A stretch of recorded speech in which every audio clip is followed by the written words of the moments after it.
We have a problem.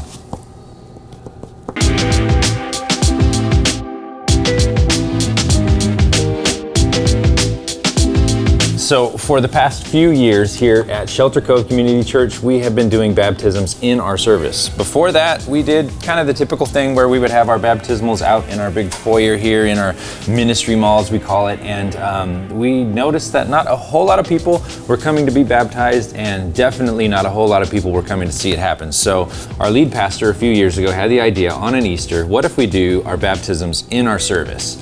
And we get to have everybody experience that. And man, we saw it go really, really well. Dozens and dozens of people came to be baptized at that point, and we essentially established a norm for ourselves where we do baptisms in a way that allows our entire church to be a part of the process. It's been really cool, and we're doing it this weekend. Check some of this out.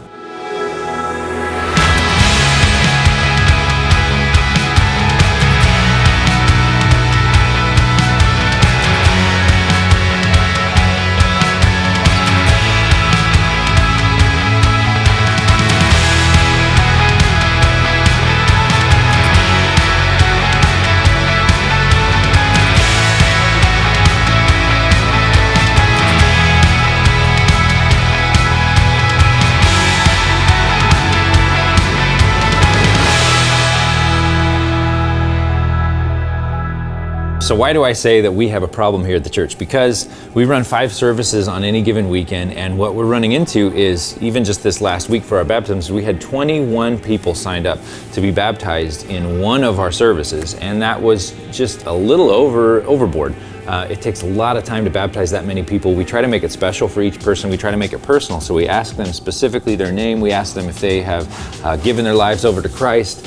And it's really neat and it's really special for the people that are there, but for the other hundreds of people that are in the room, sometimes it can get a little bit of long in the tooth. It can kind of drag on. So at the church here, we knew that going into this last baptism weekend here, that coming up for this next Easter, we have to reinvent this because it's worked so well for us that we have to do something else. So I wanted to put this video together in a way to maybe help you. If you're at a place where you're not seeing many people come and be baptized, man, I would encourage you to put those baptisms in your service. If you're in our position and you've had your baptisms in your service and you're making each and every baptism that happens in the service a very personal thing, and you're saying their names and stuff, I just wanted to take you along the journey with us so that I could have this documented for this weekend and compare it to our Easter services, which I'll do another video for to show you what we ended up on. Right now, we are thinking about not even putting our baptisms in our Easter service, but actually putting baptisms into the weekend after Easter so that we have kind of a built-in magnet for anybody that comes to our Easter service and comes to know the Lord. Then we're gonna have something for them to come to the next weekend, to come to baptisms. To be honest, I don't know what we're gonna do if we have 80, 100 people sign up to be baptized. We certainly can't do it the way that we've always done it. We have to come up with something new. And in the midst of all that, I'm gonna have to talk to leadership. I've got to get my lead pastor on board. It's not my decision to do that. I'm just the experienced pastor here at the church, so I can speak into things, but at the end of the day, it's gonna have to be our lead pastor's vision on what he wants to do with baptisms at the church. And man, I'm just excited for it. I'm excited for the problem.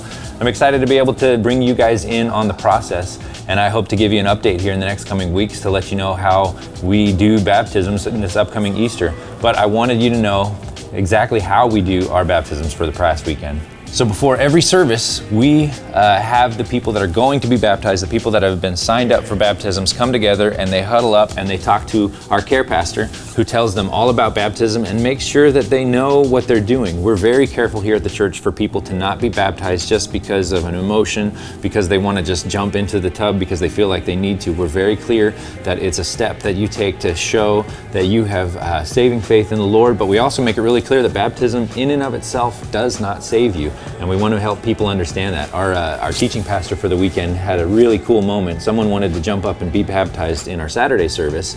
And they asked, if I got baptized a couple years ago, should I be baptized now? And he boldly told them in front of the whole room, no, you don't need to. If you've been baptized once, you made that proclamation. You don't need to feel like you need to continually jump into the baptismal waters, as that's going to bring some sort of a new salvation or some kind of forgiveness or something like that. So I super appreciate the heart here at the church for it.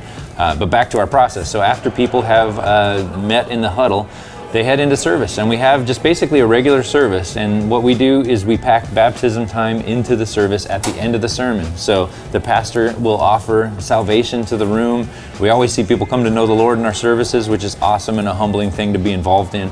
After he offers salvation, we bring those people that have come up or that have signed up for baptism, we bring them up and we proceed to have baptisms, and we put them in there. Usually our worship team's up there. This last week it was just me on a guitar, and we sang a song as a church. And at that moment, the teaching pastor will hop up and give anyone in the room an opportunity to be baptized right then and there if they had come to know the Lord. And what I love about our church is that happens almost every time. Somebody just feels that urge to come up forward, and we do accept a spontaneous baptism. We let them come up with someone on the side of the baptismal. We'll just make sure, hey, you know what you're getting into. And if they do, then usually they hop in the tub in their street clothes. Sometimes that can be a little awkward, but we do our best to make our way through it. So man, like I said at the start of this video, if you have not tried baptisms in your services, I'd encourage you to do so if you're not seeing the kind of traction that you're hoping to get through baptism, because we know it's our call to go make disciples. It's our call to bring people to the Lord. That next step for those people that we bring to the Lord should be baptism, and doing it in service has been an awesome thing. If we could figure out how to do it in our services, we're probably still going to figure out some hybrid of this as we go forward, because it is just an awesome thing to keep packed in the service. But man, we're at that place now where we just have too many people. We have too many services. We like to keep our services at an hour and 15 minutes long, just to honor everybody's time. And a lot of times there's turnover that has to get into that next service. So we have to hit that time.